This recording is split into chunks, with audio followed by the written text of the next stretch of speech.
오늘은 가정의 달 가운데서 부부의 주일로 지키는 날입니다. 세계 3대 악처가 있다고 하지요. 소크라테스의 아내 크산티페, 톨스토이의 아내 소피아, 그리고 오늘 성경에 나오는 이름을 알 수 없는 사람 욥의 아내를 3대 악처라고 말을 합니다. 소크라테스 아내 크산티페는 유명하기로 우리에게 잘 알려져 있지요. 소크라테스가 철학자잖아요. 돈이 넉넉하지는 않았어요. 그러다 보니까 아마 바가지를 긁었겠지요. 어느 날 또 친구들과 함께 이야기를 하고 있는데 그의 아내가 갑자기 와가지고 소리를 버럭 지릅니다. 그리고 한참 있더니 한 바가지의 물을 가지고 와가지고요, 소크라테스 머리에다가 꽉 끼얹어 버리는 거예요. 이때 소크라테스가 뭐라고 한 줄 아십니까? 천둥치고 벼락이 내리더니 소나기가 내린다. 그걸로 끝이었어요. 자, 그리고 또 톨스토이의 아내 소피아는 톨스토이가 굉장히 외로웠다 그러지요. 한간에는 톨스토이가 바람을 피웠다는 설도 있습니다만은, 아무튼 톨스토이의 아내가 굉장히 힘들게 했고, 톨스토이는 82살에 가출을 합니다. 아내를 피해 도망하지요. 그렇다가 러시아에서 기차를 타고 허름한 역에 내려서 허름한 여관에서 그렇게 쓸쓸하게 객사를 합니다. 오늘 욥의 아내는 욥이 고난당하고 어려움을 당할 때에 하나님 없다 욕하고 죽으라, 그리고 온몸이 아파가지고 괴로움을 당하는 그 남편을 버리고 도망가 버리는 여인으로 알려져 있습니다. 그런데 문제는요, 이 세 사람 다 남편들에게 조금의 문제가 있는 것을 보게 됩니다. 소크라테스는 돈을 좀 가져다 주면은, 그럼 아내가 그 모이는 게 돈이 되면은 뭐라 그러겠습니까? 더 잘 모여서 돈 많이 벌어다 달라, 이렇게 하지 않겠습니까? 그런데 돈이 안 되니까 욥의 아내를 보세요. 여러분, 아무리 성자라고 할지라도 하루아침에 전재산 다 날아갔지, 아들 7, 딸 3명 죽었지, 남편 그렇게 비참하게 온몸이 악창이 나가지고 구더기가 일 정도로 어려움을 당하지, 그 상황 속에서 하나님을 믿고 하나님 앞에 그래도 믿음을 지키는 사람이 과연 몇이나 있을까요? 그래서 어떤 이는 이렇게 말을 합니다.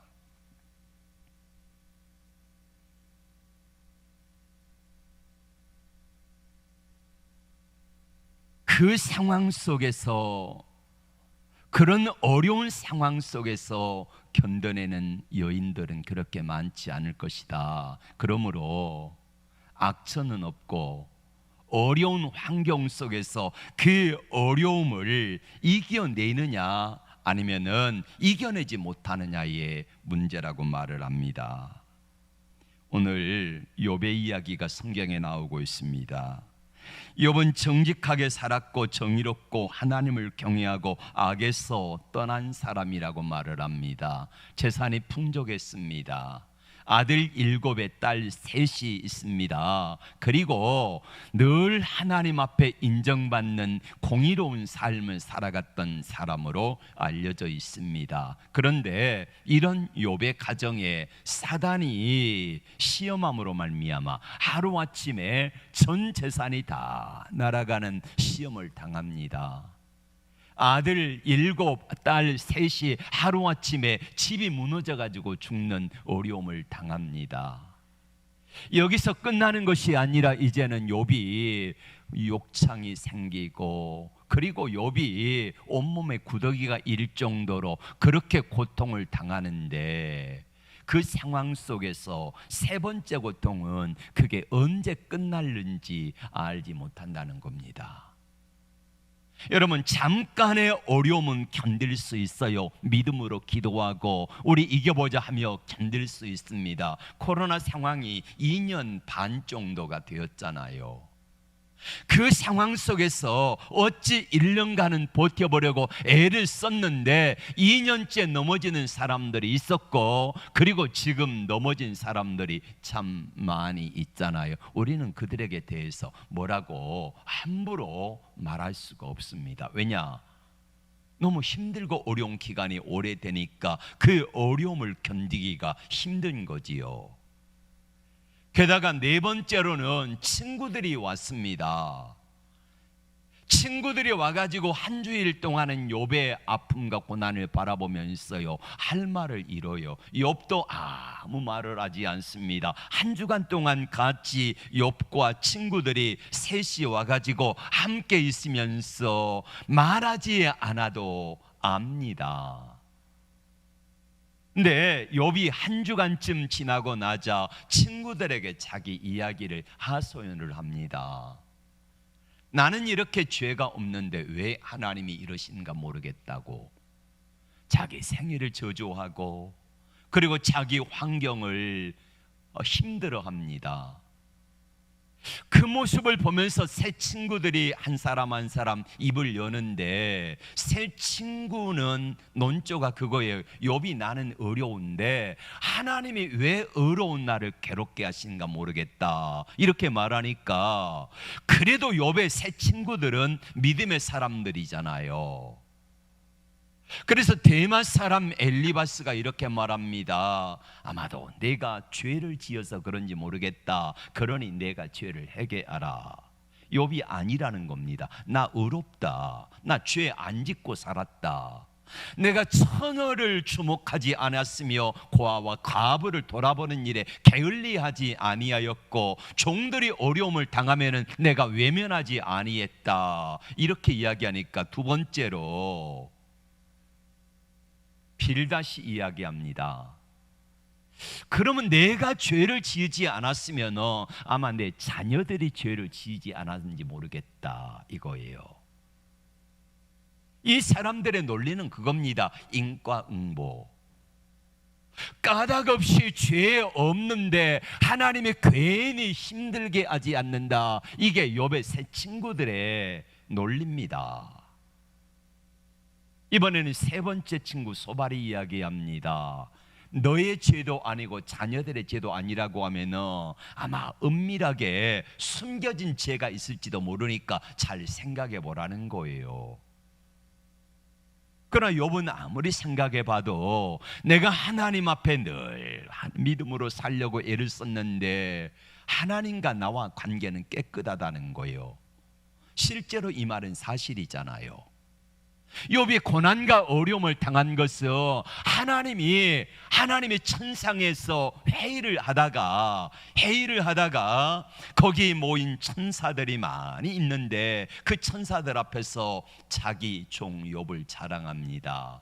동방의 우스 땅의 욥이라고 하는데 종이 있는데 그를 유의하여 보았느냐. 이처럼 순전하고 정직하고 하나님 앞에 깨끗한 사람이 없다 자랑하니까 사단이 잠소해가지고 이렇게 말하잖아요. 하나님이 그 가정에 부를 주셨으니까 그러지요. 부자 만들어줘 보세요. 자식들 잘 되게 해줘 보세요. 어느 누가 하나님 잘 섬기지 않겠습니까? 그래서 첫 번째로 자녀들 재산 다 빼앗아가 보는데 욥이 어리석게 범죄하지 아니했더라 그러잖아요. 그래서 다시 하나님이 욥을 자랑합니다. 야 사단아, 네 말이 틀린 거 맞지? 다시 사단이 말합니다. 아닙니다 하나님, 이번에는 그의 육체 몸을 쳐보세요. 몸이 병들면은, 몸이 힘들면은, 몸이 고난을 당하고 어려움을 당하면은 아마 욥도 하나님을 부인할 겁니다. 하나님을 떠날지도 모르겠습니다. 자, 실제로 우리 가운데도 육신의 질병과 어려움 가운데 하나님을 떠난 사람들 가끔 있어요. 이해가 갑니다. 힘드니까. 그러나 욥은 그 상황 속에서도 어리석게 하나님을 원망하거나 범죄하지 아니하니라 이렇게 끝나잖아요. 우리는 알고 있어요. 욥의 죄 때문이 아니라 사단이 시험함으로 말미암아 욥이 고난과 어려움을 당하는 사실을 우리는 알고 있습니다. 그러면은 우리는 여기에서 의문이 듭니다. 첫 번째 질문은 뭐냐면 하나님은 공의로우신가 이겁니다. 하나님 정말로 공의로우신 분인가? 두 번째 질문은 공의로우신 하나님께서 이 땅의 자연 모든 만물을 공의로 다스리시는가 하는 겁니다. 근데 세상을 바라보면은 하나님의 공의와 정의로 이루어지지 않는 것 같아요.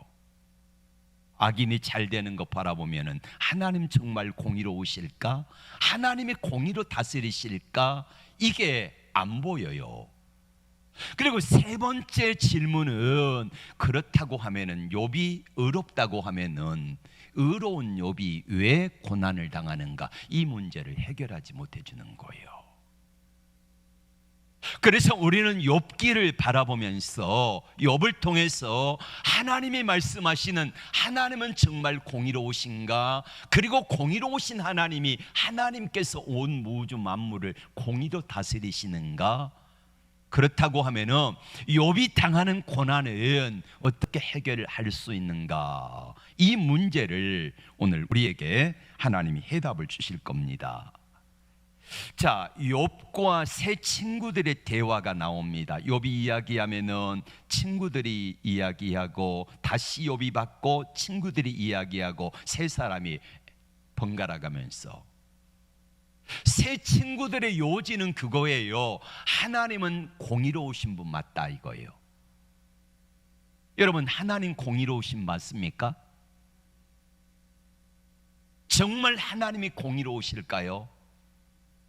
세 친구들의 말은 욥이에게 하나님은 공의로우신 하나님이기 때문에 내가 이렇게 어려움을 당하는 것은 하나님의 공의에서 멀어졌기 때문이다.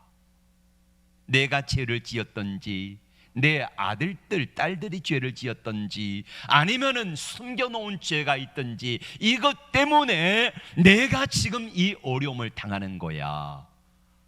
하루아침에 재산 다 날리고 하루아침에 태풍이 불어가지고 기둥이 부러져서 집이 폭삭 얹어가지고 자녀 10명이 죽는 예가 없다는 거예요. 실제로 그러잖아요. 그런 상황 속에서 욥의 세 친구들의 논리가 맞아 보입니다. 성경도 그렇잖아요. 인과응보입니다. 여러분, 성경의 율법은, 구약의 율법은 뭡니까? 하나님 앞에 이렇게 하면은 이러이런 복을 받을 것이다. 이게요, 성경의 논리예요. 이렇게 하지 아니하면은 반대로 뭐예요? 하나님의 복에서 멀어진다는 거예요.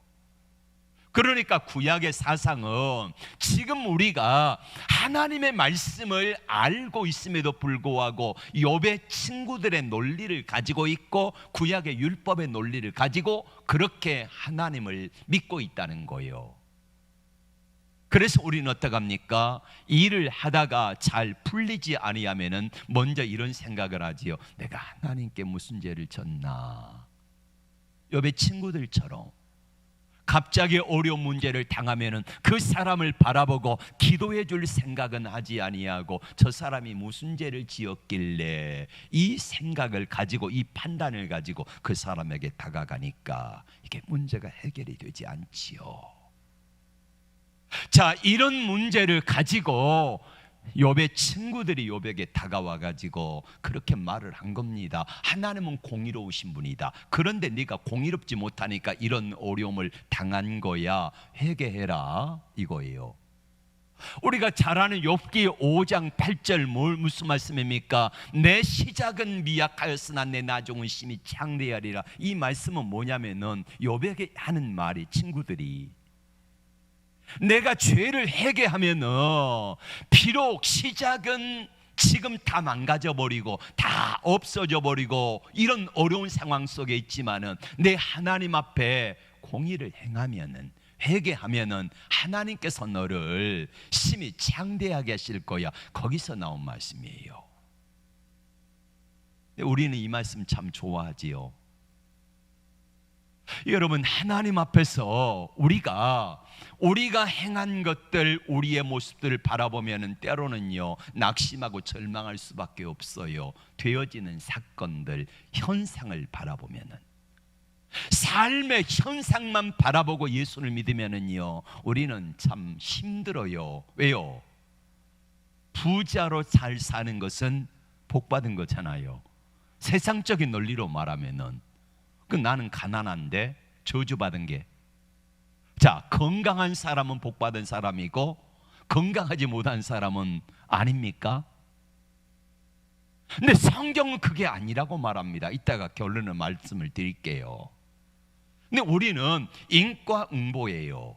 율법의 논리로 하나님의 말씀을, 내 상황을, 내 삶의 처지를 판단하니까 예수 믿는 즐거움이 없는 거예요. 욥이 뭐라고 말합니다? 뭐라고 말합니까? 나는 공의롭다는 거예요. 그런데 하나님은 공의롭지 않다. 왜요? 나는 하나님 앞에 공의로운데 공의로운 나를 하나님이 치시는 것은 하나님이 잘못이라는 거예요. 맞잖아요. 공의로우신 하나님이면은 공의로운 욥에게 복을 내리셔야지 맞지, 왜 하루아침에 재산 다 날아가고 자녀들 10명 죽고 온몸에 악창이 나고 이런 고통을 계속해서 당해야 되는가 하는 것입니다. 알 수가 없어요. 여러분, 욥의 세 친구들처럼 어떤 사람이 고난과 문제를 당할 때에 함부로 여러분의 생각을 가지고 이 권선징악에 이걸 가지고 사람에게 다가가지 말라는 겁니다. 함부로 판단하지 말라는 거지요. 욥을 우리가 새 친구들처럼 판단하고 되면은요 욥은 나쁜 놈 중에서도 정말 나쁜 놈이에요. 악한 사람 중에서 정말 악한 사람입니다. 욥이 과연 정말로 악한 사람입니까? 아니잖아요. 그래서 욥은 말합니다. 하나님은 불의하시다. 왜 공의로운 나를 하나님께서 이렇게 힘들게 하는가? 그러면 하나님은 공의로 세상 만물을 다스리는 분이 아니라는 거예요. 그러니까 그 모습을 바라보고 있는 새 친구들이 열받아 가지고 어찌 감히 하나님을 공의롭지 않다고 말하느냐, 이렇게 나오는 거죠. 그러니까 점점 욥과 새 친구들이 언쟁은 격해지고 점점 욥은 힘들고 새 친구들은 과격하게 그냥 없는 것까지 다 끌어다가 욥을 때려잡는 거예요. 그러지 마세요. 우리가 알지 못하는 게 있잖아요.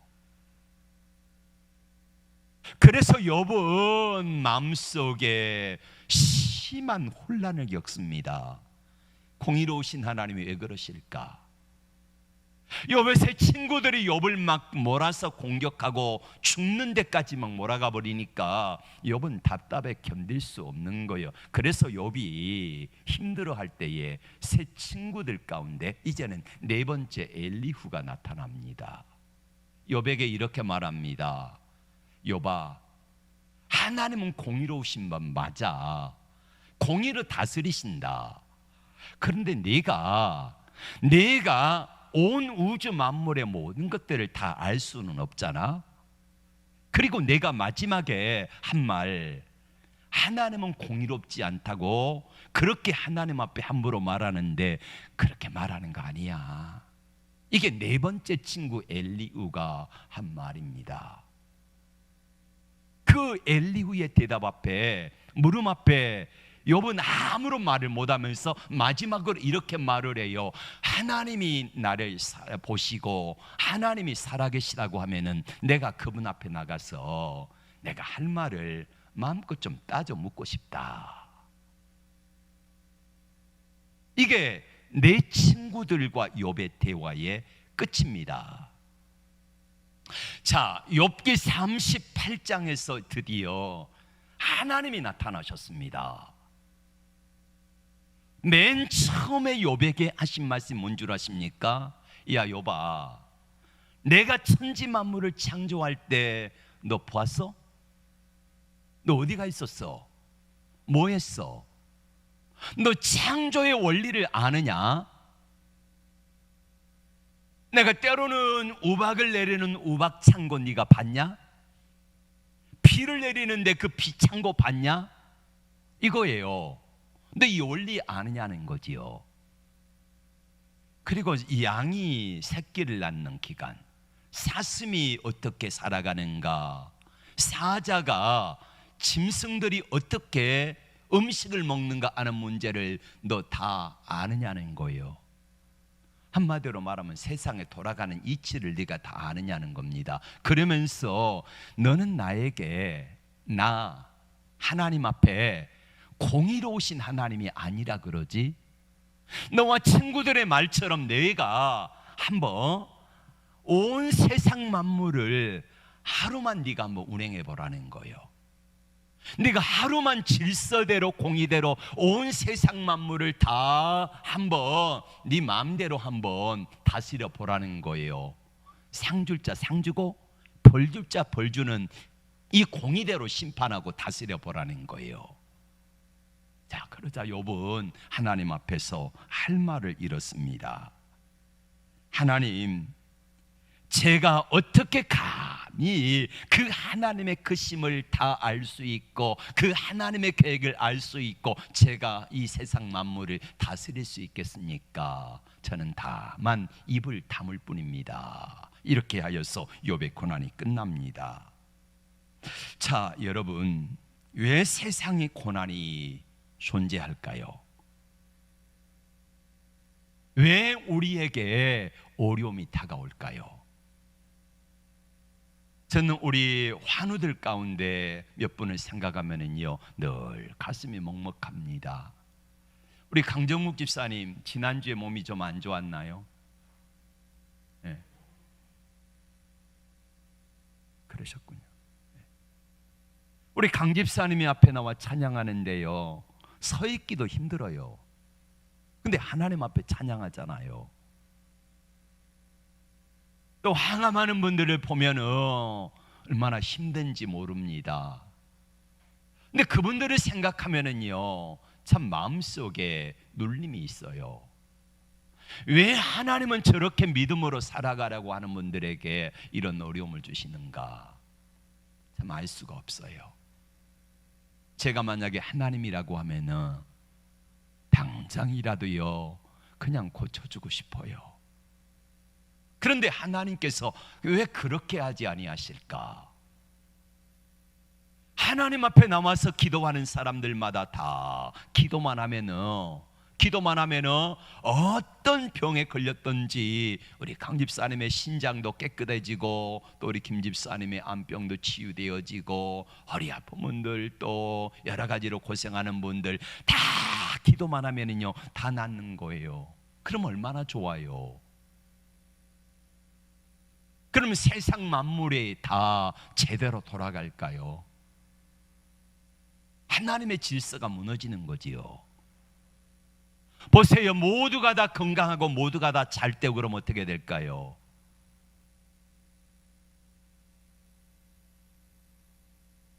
미국 영화 가운데서 지저스 크라이스트 올마이티, 그 영화입니까?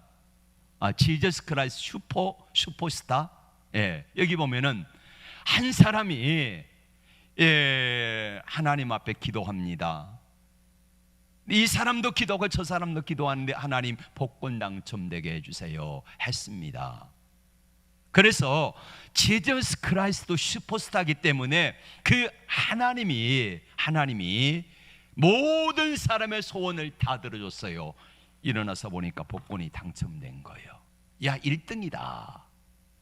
찾으러 갔더니 복권 당첨금이 우리로 말하면 10,000원도 안 돼. 왠 줄 아십니까? 전국에 있는 모든 복권 사람들을 산 사람들이 다 1등에 당첨된 거예요. 그럼 어떻게 됩니까? 의미가 없잖아요. 저는 알지 못합니다. 근데 하나님은 공의로 이 세상을 다스리고 지금도 하나님께서는 공의로 이 세상 만물을 다스리고 계시다는 사실을 믿습니다. 욥은 우주에 대해서 충분한 대답을 할 만한 그런 지혜가 없어요. 알지 못해요. 우리가 고난을 부딪혔을 때에 그 이유를 알아내려고 하면은요, 힘이 들어요. 왜 그러지? 물론 하나님 앞에 나의 실수와 허물 때문에 벌어진 그런 일들도 있습니다만은 대부분은 그렇지 아니하고 그 이유를 잘 모를 때가 있어요. 욥의 친구들처럼 하나님을 단순화해 가지고 내가 죄를 지어서 이런 고난과 어려움을 당하는 거야, 이렇게 하면서 함부로 판단하고 정죄하지는 말라는 것입니다. 그럼 하나님이 왜 이런 일들을 하게 하실까요? 오늘 하나님께서 욥을 통해서 우리에게 들려주시고자 하신 음성이 뭘까요? 첫 번째로는 고난 속에서 우리 인간은 유한한 존재임을 깨닫게 됩니다. 우리 인간은 유한하다는 거지요. 아무것도 아니라는 겁니다. 이 자연 세상 만물 가운데서 한번 보세요. 여러분, 원미산에 올라가 가지고 저 부천 시내 다 한번 둘러보세요. 여러분, 기어다니는 자동차가요, 요만큼도 안 보이잖아요. 아주 작게 보이잖아요. 그러니까 하나님의 눈으로 바라보는 세상은요, 부자나 가난한 자나 건강한 사람이나 건강하지 못한 사람이나 거기서 거기라는 말이에요. 중요한 것은 우리에게 그 고난 속에서 우리 인간은 유한한 존재다, 이거를 깨닫게 하는 거지요. 하나님의 행하신 일을 이해하려고 한다는 것 자체가 불가능한 일입니다. 우리가 다 이해할 수 있으면 우리가 하나님이 되는 거지요. 하나님의 위대하심 앞에서 우리는 연약하고 무지함을 깨달을 수밖에 없다는 것입니다. 그리고 두 번째로 욥을 통해서, 고난을 통해서 하나님을, 귀로만 듣던 하나님을 이제 눈으로 보는 하나님으로 체험하는 시간이 되어지는 겁니다. 오늘 5절에서 욥은 이렇게 고백하잖아요. 내가 귀로만 듣던 하나님 눈으로 배웁습니다. 이 고백을 하고 있어요. 맞아요. 우리는 고난 속에서 귀로만 들었던 하나님을 눈으로 볼 수 있는 그런 눈이 띄어지는 은혜들이 있다는 것입니다. 고난을 통해서 말입니다. 욥이 고난을 통과한 후에 얻은 체험은 하나님의 임재 체험입니다. 욥은 그동안에 하나님을 잘 믿는다 그랬지만요, 욥이 믿는 하나님은 추상적인 하나님이었고 하나님의 거룩한 속성과 하나님의 존재를 온전히 알지 못한 채 믿었습니다. 그러니까 귀로만 듣던 하나님이지요. 그런데 고난 속에서 깊이 하나님을 만나게 되니까 그때에야 비로소 하나님을 눈으로 보는 체험을 하게 되더라, 이것입니다. 그래서 내가 스스로 한탄하면 티끌과 채를 뒤집어 쓰고 회개합니다, 이렇게 말하잖아요. 욥은 하나님을 귀로만 들었을 때는 자기 의에 충실했던 사람입니다. 그러다 보니까 하나님 앞에 어떻게 해요? 나는 죄 없다는 거지요. 나 의롭다는 것입니다. 근데 나 의로운 나를 왜 하나님이 괴롭게 하실까? 의로운 나를 왜 하나님은 못 살게 하실까? 그러면서 하나님을 향하여서 어리석은 말을 하고 하나님은 불의하시다, 이렇게 판단해버리고 마는 거지요. 이런 자기의로 인하여서 욥은 하나님을 판단하고 하나님 앞에 오만불순했던 그 모습을 욥이 회개하잖아요. 호레시오 스패포드라고 하는 분이 미국의 시카고에 살았습니다. 근데 이분이 당시에 예수를 잘 믿는 믿음의 사람이었어요. 부자였습니다. 변호사였습니다. 땅도 많고 집도 많고 재산도 많았어요. 근데 시카고가 대화재가 나면서 전 재산이 다 홀라당 불타버리고 맙니다. 섬기던 교회도 불탔습니다. 당시 무디 목사님을 도와서 선교하는 이 일을 열심히 감당했는데 그 교회도 불타버렸어요. 다 타버렸습니다. 그로 인하여서 부인이 굉장히 심적인 고통과 어려움을 당합니다. 그래서 한 2년쯤 흐른 후에 가족여행을 하기로 했는데 갑자기 남편에게 급한 일이 생겨가지고 부인과 내 딸들, 어린 딸들만 여행을 보냈습니다. 사진 한번 보여주실래요? 부인하고 내 딸들입니다. 어린 딸들과 부인이 영국으로 배를 타고 대서양을 건너갑니다. 1871년도니까 우리나라 조선 만렵이잖아요.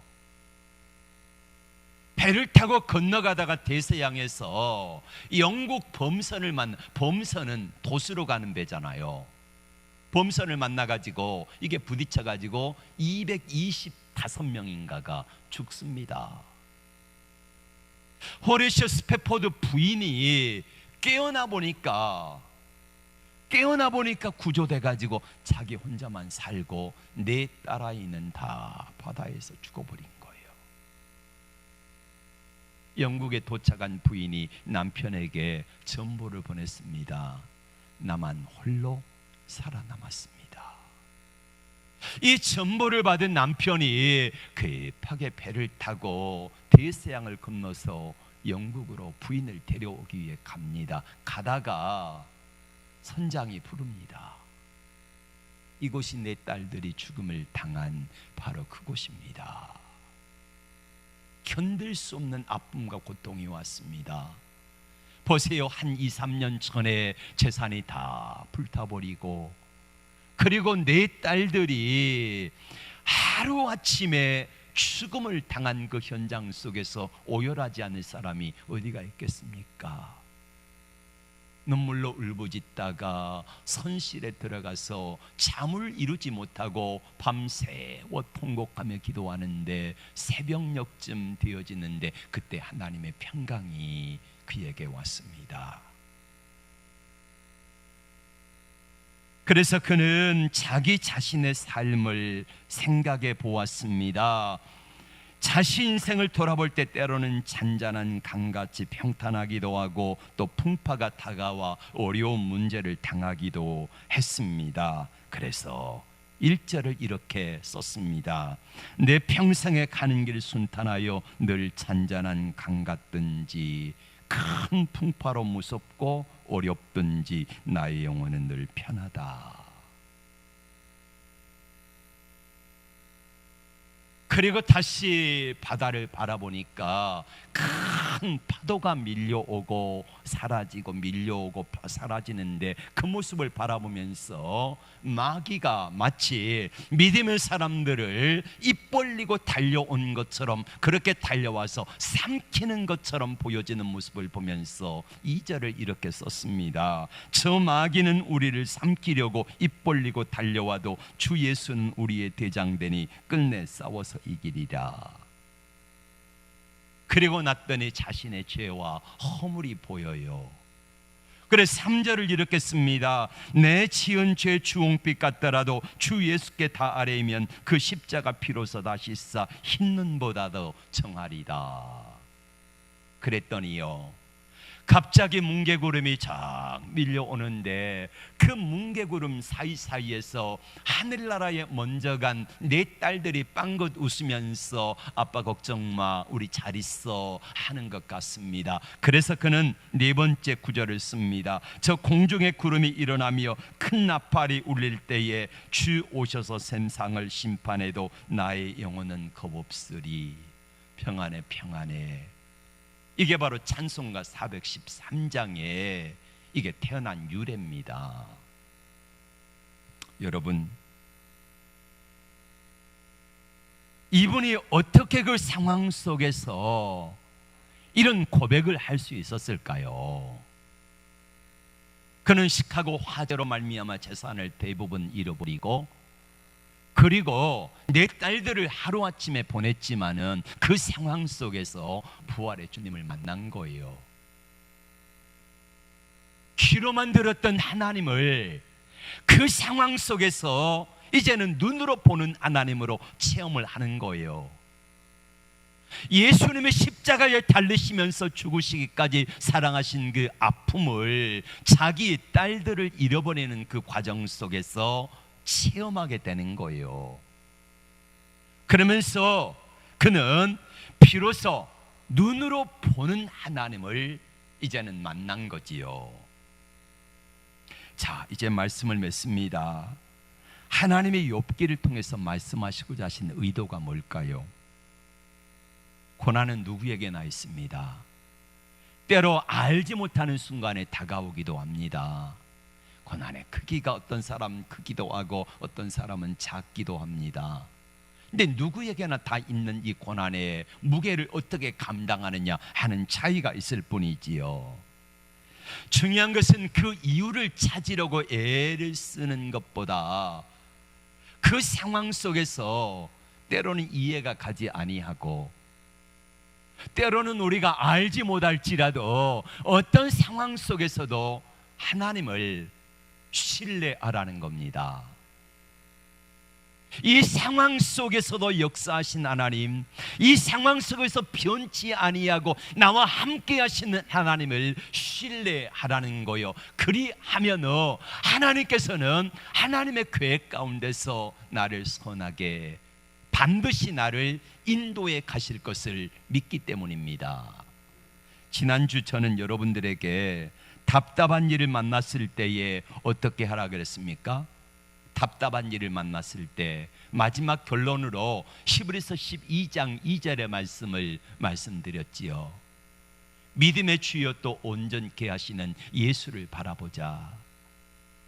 그 예수님은 그 앞에 있는 기쁨을 위하여서 십자가를 참으사 부끄러움을 개의치 아니하시더니 하나님 보좌 우편에 앉으셨느니라, 이렇게 말씀하고 있습니다.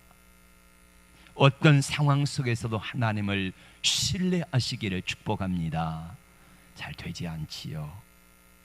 그 상황 속에서 욥과 같은 처지라고 하면은 여러분들이 하나님을 신뢰하기가 쉽지 않았을 것입니다. 저도 마찬가지고요. 호레이스 스페포드라고 하는 분이 재산이 하루아침에 전 재산이 거의 다 불타버리고, 뿐만 아니라 내 자녀들, 예쁜 공주 4사람이 하루아침에 죽었는데 그 상황 속에서 하나님을 신뢰하기란 그렇게 쉽지 않았습니다. 그런데 그는 하나님을 신뢰합니다. 그리고 두 번째로는 변함없이 나를 사랑하시고 함께 하심을 믿으라는 겁니다. 자, 형통할 때는요, 이게 쉽게 믿어집니다. 그러나 형통하지 아니할 때 믿는다는 것은 쉽지가 않습니다. 여간 어려워요.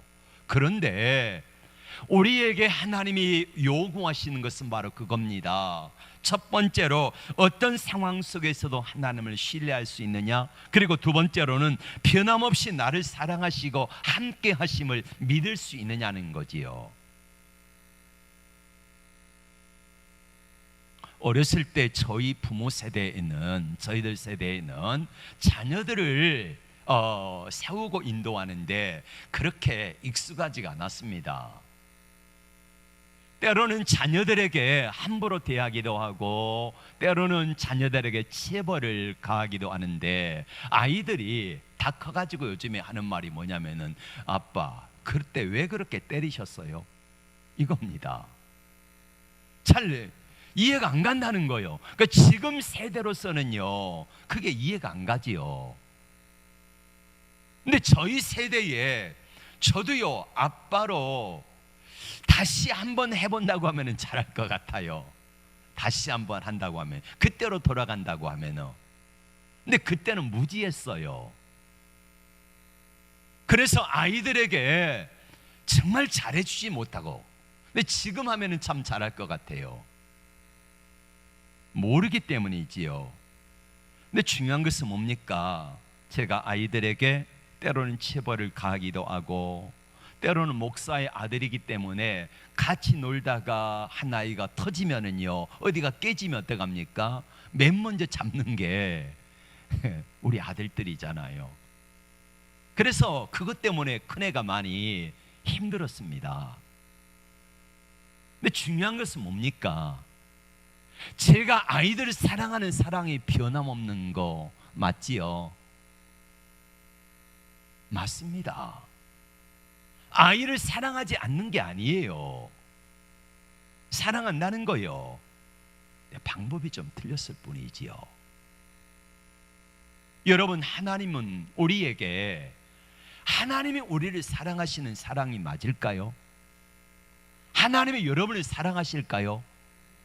변함없이 여러분 사랑하신 거 맞습니까? 근데 때로는 이해가 안 갑니다. 하나님 나 사랑하신다면서 왜 이래요? 이런 의문이 들 때가 있어요. 중요한 것은 뭐냐면은, 하나님이 나를 사랑하지 아니하신 것 같은 때에도 하나님을 신뢰하고, 그리고 하나님이 나를 변함없이 사랑하신다는 사실을 믿을 수 있어야 된다는 거지요.